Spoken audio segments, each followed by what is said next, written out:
সিরিয়ার প্রেসিডেন্টকে উৎখাত করা এইচটিএস এর নেতৃত্বাধীন নতুন প্রশাসন নিয়ে সতর্ক বিদেশি শক্তিগুলো। যার যার স্বার্থ হাসিলে তৎপর যুক্তরাষ্ট্র, ইসরায়েল, তুরস্ক, রাশিয়া অবস্থান ও প্রভাব ধরে রাখতে কষছে নতুন ছক। যোগাযোগ করছে বিদ্রোহীদের সরকারের সাথেও।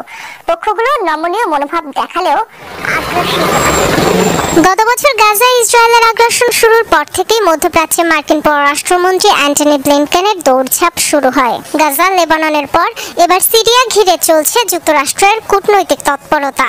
আবারও মধ্যপ্রাচ্যে মার্কিন পররাষ্ট্রমন্ত্রী অ্যান্টনি ব্লিনকেন ইরাক, তুরস্ক, জর্ডান সফরে সাক্ষাৎ করেছেন অঞ্চলটির নেতাদের সাথে।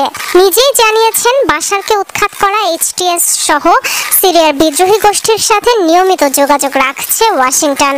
দেশটি যাতে আবার সন্ত্রাসবাদের ঘাঁটি না হয় তার উপর জোর দেওয়ার কথা বলেন ব্লিনকেন। সিরিয়ায় স্বৈরাচার পতনের উৎসবের মধ্যেই বিভিন্ন অংশে চলছে অস্থিরতা।